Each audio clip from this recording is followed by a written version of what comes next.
नमस्कार, मैं हूं राहुल सिन्हा। सत्ता के सभी न्यूज मित्रों का स्वागत है। सबसे पहले सत्ते पे सत्ता यानी 7 खबरें और दिलचस्प जानकारियां। आज हम आपको उस सोते हुए सिस्टम से मिलवाएंगे जिसके सामने एक रिहायशी इलाके में अवैध पटाखे की फैक्ट्री चलती रही और किसी को भनक तक नहीं लगी। आज इस पटाखा फैक्ट्री में ब्लास्ट की वजह से 11 लोगों की मौत हो गई। इसलिए सवाल है कि यह हादसा है या फिर हत्या है। फिर उत्तराखंड में यूनिफॉर्म सिविल कोड पर शुरू हुई धर्म युद्ध की बात। आज यूसीसी बिल उत्तराखंड विधानसभा में पेश कर दिया गया, लेकिन अब इस बिल की कुछ ऐसी जानकारी सामने आई है जिसके बारे में अब तक आपको पता नहीं होगा। इसलिए आज हमने आपके लिए सत्ता के सवाल जवाब वाली कुंजी तैयार की है और विरोध की चिंगारी से भरे बयानों की एक रील भी तैयार की है। फिर दिल्ली में जल घोटाले पर जंग की खबर है जिसने चुनाव से पहले दिल्ली का तापमान बढ़ा दिया है। दिल्ली के मुख्यमंत्री के पर्सनल सेक्रेटरी और आपके एक सांसद के घर ईडी की रेड हुई। इस छापेमारी पर आम आदमी पार्टी ने एक प्रश्न पत्र भी जारी किया है, उसे भी आपको दिखाएंगे। लेकिन पहले देश की कुछ बड़ी खबरें देखते हैं। आज प्रधानमंत्री मोदी ने गोवा में इंडिया एनर्जी वीक 2024 का शुभारंभ किया। साथ ही 1330 करोड़ की योजनाओं का उद्घाटन और शिलान्यास किया। इस मौके पर पीएम ने कहा कि जो उनकी सरकार ने किया वो कोई नहीं कर पाया। वैसे आज राहुल गांधी का भी एक बयान खूब ट्रेंड कर रहा है। लोकसभा चुनाव से पहले कांग्रेस ने आरक्षण वाला दांव चला है। राहुल गांधी ने कहा कि अगर इंडिया गठबंधन सत्ता में आया तो 50% आरक्षण की लिमिट हटा दी जाएगी। आज सत्ता में हम आपको यूपी के बागपत में मौजूद पांडवों के लाक्षागृह भी लेकर चलेंगे, जहां अदालत के फैसले के 28 घंटे बाद तस्वीर बदलने लगी है। पांडवों के इस लाक्षागृह में क्या हो रहा है और क्या होने वाला है, आज हमने इस खबर पर आपके लिए एक विशेष वीडियो कुंजी बनाई है। और इसके बाद एक वीडियो रील आत्मनिर्भर हथियारों की सत्ता पर। आईआईटी मद्रास में एक नया इतिहास बनाया जा रहा है और यह इतिहास है पहले स्वदेशी स्मार्ट गोले का। 155 mm का यह स्मार्ट गोला कितना मारक होगा और सेना को कब मिलेगा, सारे जवाब देंगे। लेकिन सत्ता की शुरुआत आज मध्य प्रदेश में हुई एक दुखद घटना के साथ, जिसमें जलती हुई पटाखा फैक्ट्री और मौत के मातम के साथ कुछ ज्वलनशील सवाल भी हैं।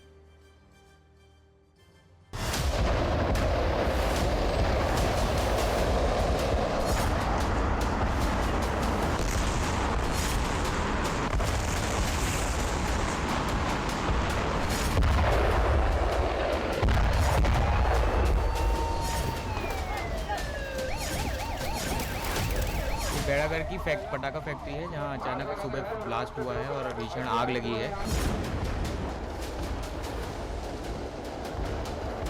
जिनके पास बोलर हो और जिनके पास गाड़ियां हो वो लेकर आए, हमारे जेल के लोगों को बचाए।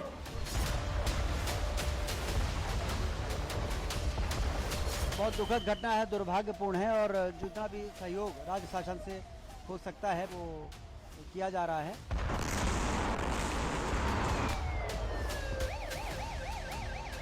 उड़ के आया ना पाइप, यहाँ लगा फ्रैक्चर ही हो गया।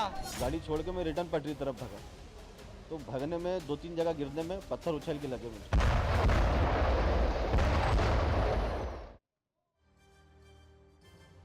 तो सत्ता की शुरुआत दिल दहला देने वाले वीडियो से करते हैं जो मध्य प्रदेश के हरदा से आया है, जिसमें आग ही आग है, धमाके ही धमाके हैं, मौत ही मौत है।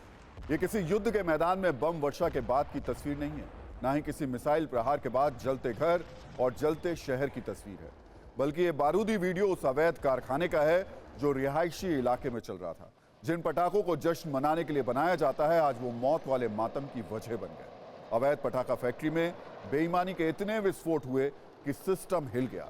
इन शोलों में सुलगते सवाल हैं जो आज हम उस सिस्टम से पूछेंगे जिसकी लापरवाही 11 लोगों की मौत की वजह बन गई, जिसकी अनदेखी ने कई परिवारों के सपनों को जिंदा जला दिया। लेकिन पहले देखिए कैसे मंगलवार का दिन मध्य प्रदेश के हरदा वासियों के लिए मौत, मनहूसियत और मातम वाला साबित हुआ।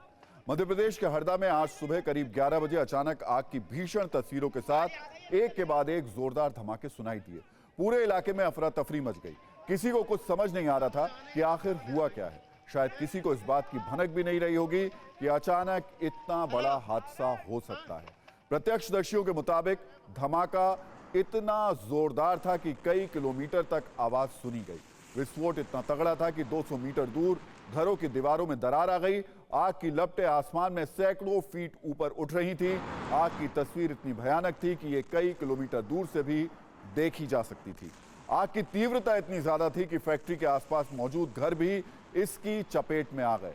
यह भी दावा किया जा रहा है कि अवैध फैक्ट्री के आसपास कई मकानों में पटाखे बनाने के लिए बारूद रखा हुआ था, जिसमें आग लगने के बाद हालात और भी गंभीर हो गए, जो आप इन तस्वीरों में देख भी सकते हैं। सोचिए यह हादसा कितना बड़ा था, ये लापरवाही कितनी बड़ी थी। विस्फोट के बाद कुछ ही देर में 6 लोगों की मौत हो गई, जबकि यह आंकड़ा अब 11 हो चुका है। 59 लोग बुरी तरीके से घायल हैं। 60 से ज्यादा घरों में आग लग गई है। एहतियातन 100 घरों को खाली कराया गया है। आग इतनी भीषण थी कि इसको बुझाने के लिए इंदौर, भोपाल से दमकल की कई गाड़ियां मंगवानी पड़ी। गंभीर रूप से घायलों की संख्या इतनी ज्यादा थी कि तत्काल अस्पताल पहुंचाने के लिए 20 एम्बुलेंस लाई गई। विस्फोट के कुछ ही देर बाद सड़क किनारे बिखरे शव थे, चीखते चिल्लाते लोग थे, चारों तरफ अफरा तफरी का माहौल था।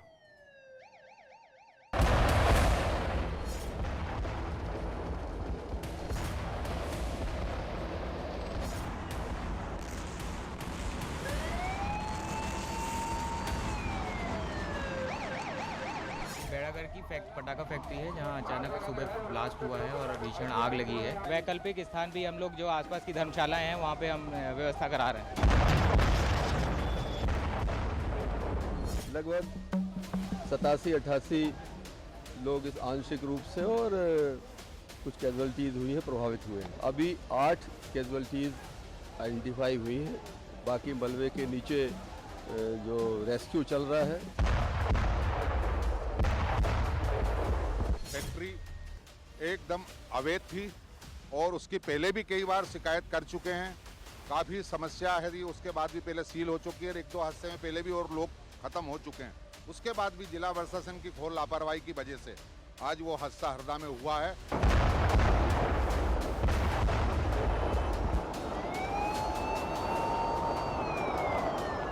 घटना बहुत भीषण है और हम प्रयास करेंगे किसी हालत में घटना की पुनरावृत्ति में हो, और इसी में इस घटना के जांच के आदेश भी मैंने दिए। होम सेक्रेटरी इसकी जांच करके पूरी रिपोर्ट मेरे को देने वाले हैं।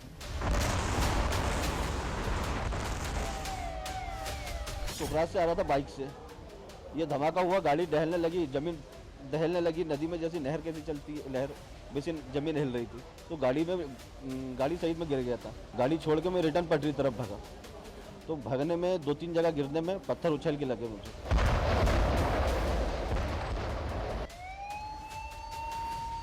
पाइप लगा हुआ था, उड़ के आया ना पाइप, यहाँ लगा फ्रैक्चर ही हो गया, फिर एक पाँव से भागा। घर के सामने खड़े थे, देख रहे थे, उधर से वो बम ब्लास्ट हुआ तो जो बिल्डिंग के टुकड़े वगैरह हैं, अब हम घर की तरफ भाग रहे थे, पीछे से आके लग गया।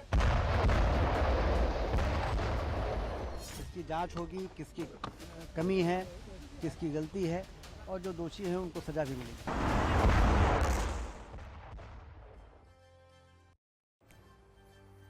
आपको यह जानकर आश्चर्य होगा कि इस वक्त भी बड़ी संख्या में हादसे के शिकार लोग जिंदगी और मौत की जंग लड़ रहे हैं। इस वक्त भी वो इंदौर, भोपाल और राज्य के दूसरे अस्पतालों में एक एक सांस के लिए लड़ रहे हैं। सवाल है, आखिर इसका गुनहगार कौन है? जैसा कि बताया जा रहा है, पटाखे की ये फैक्ट्री अवैध थी, यानी इसकी कानूनी अनुमति नहीं थी। मतलब ये कि इसके आसपास लोग रहते थे, लोग आते जाते थे, कई किलोमीटर दूर तक पटाखों की दुर्गंध थी, लेकिन किसी अधिकारी को कोई फर्क नहीं पड़ा। रिहायशी इलाकों में यह गैर कानूनी धंधा 10 वर्षों से चल रहा था। इसका अंजाम क्या हुआ, यह आज पूरा देश देख रहा है। सवाल है, जब 10 वर्षों से अवैध रूप से यह फैक्ट्री चल रही थी तो एक्शन क्यों नहीं लिया गया? शिकायत के बावजूद कैसे बारूद का यह अवैध कारोबार चलता रहा? बारूद का भंडार जमा हो गया, आखिर हुआ ये कैसे? सवाल यह भी कि फैक्ट्री के मालिक को किसने अवैध कारोबार की इजाजत दी थी? सवाल यह भी कि फैक्ट्री के मालिक को बारूदी संरक्षण कौन दे रहा था? क्या सिस्टम, पुलिस ने जानबूझकर आंखें बंद कर ली थी? एक प्रश्न आपके मन में यह भी उठ रहा होगा कि क्या पुलिस प्रशासन के चाहे बिना बारूदी फैक्ट्री इस तरीके से चल सकती है?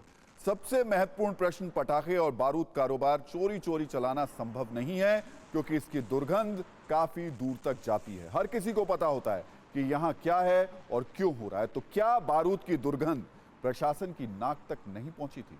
शायद इन सवालों का जवाब आज की तारीख में किसी के पास नहीं है। फिलहाल इतने बड़े हादसे के बाद अब सरकार एक्शन मोड में है। सूबे के मुख्यमंत्री डॉक्टर मोहन यादव ने हरदा में पटाखा फैक्ट्री में हुई दुर्घटना के संबंध में मंत्रालय में आपात बैठक की। अफसरों को जल्द से जल्द घायलों के इलाज के निर्देश दिए।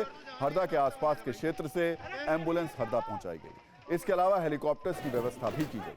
भोपाल, इंदौर में मेडिकल कॉलेज और एम्स भोपाल में बर्न यूनिट को तैयार रखने के निर्देश दिए गए। घायलों का पूरा इलाज मुफ्त करने का भी ऐलान हुआ है। लेकिन इन सारे प्रयासों से सवालों की चुभन कम नहीं होगी।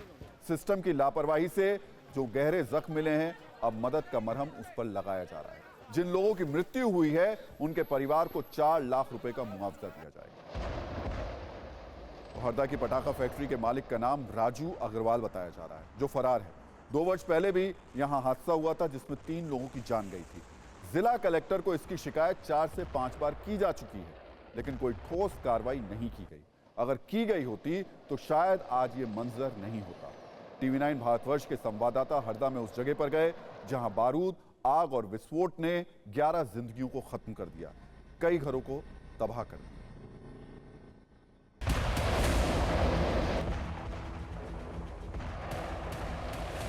तस्वीरें आपको दिखाते हैं, ग्राउंड रिपोर्ट दिखाते हैं। इस वक्त भी आग बुझाने का काम चल रहा है। 100 से ज़्यादा फायर ब्रिगेड की गाड़ियां दिन भर से ही अपना काम कर रही है और ये तस्वीरें आप देख रहे हैं। सुबह 11 बजे ये आग लगी थी और अभी भी यहाँ पर कोशिश यही की जा रही है कि किसी तरह से आग पर काबू पाया जा सके।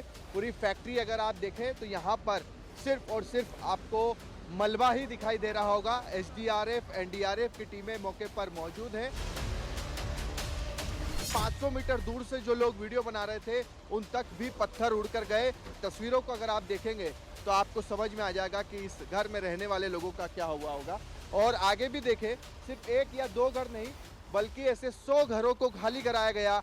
60 से ज़्यादा घरों में आग लगी और जैसे ही आप आगे बढ़ते हैं एक के बाद एक इन घरों का पूरा मलबा आप देखिए कि एक तरह से जो ब्लास्ट होता है उसी तरह की तस्वीरें यहाँ पर हमें दिखाई दी है।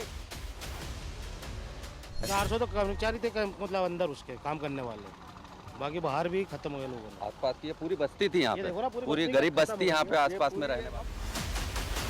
वहाँ तक हमें ऐसी आवाज़ दी जैसे कोई बहुत बड़ा बम। आप देखिए ना, ये घर के परकच्चे उड़े हुए हैं, इसी से अनुमान लगाते हैं 1-1 किलोमीटर के आसपास तक के लोगों के बिल्डिंग के कांच और ये फूट गए। बहुत भयंकर धमाका था। एकदम से फटाका जैसे फूटा, पहले बच्चों को कुदाया इधर बापार, फिर हम भागे। ये जो ईंटें बिखरी हुई है, पूरा घर आपका उड़ा हुआ है एक तरह से। शोरूम के कारण हुआ। अच्छा, उसके कारण वो फूटा। सर गुस्सा तो बहुत है, बाकी क्या करें आप, ये पहली बार थोड़ी हुआ, 2-3 बार हो चुका है ये तो।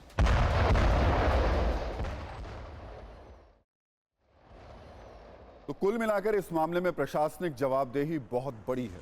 आखिर बिना अफसरों की मिलीभगत के इस तरह रिहायशी इलाके में पटाखा फैक्ट्री कैसे चल सकती है? ये नोट के बदले मौत का खेल है। इसकी तह में जाएंगे तो बेईमानी के कई विषैले सबूत निकलेंगे। नजरिया 9 यही कि इस मामले में दोषियों की पहचान करना और उनकी जवाबदेही के अनुसार उन्हें सजा देना जरूरी है। निर्दोष लोगों की मौत को किसी भी कीमत पर नजरअंदाज नहीं किया जा सकता। न्यूज मित्रों से हमारी अपील है कि अगर उनके आसपास ऐसे अवैध काम हो रहे हैं तो उन्हें देखकर चुप न बैठें, शिकायत करें और हमें वीडियो भी भेजें। हम वेरीफाई करके देश के सामने ऐसी खबरों को आगे भी रखते रहेंगे। ऐसी खबरों को लेकर सोशल पर वोकल होने की बहुत जरूरत है।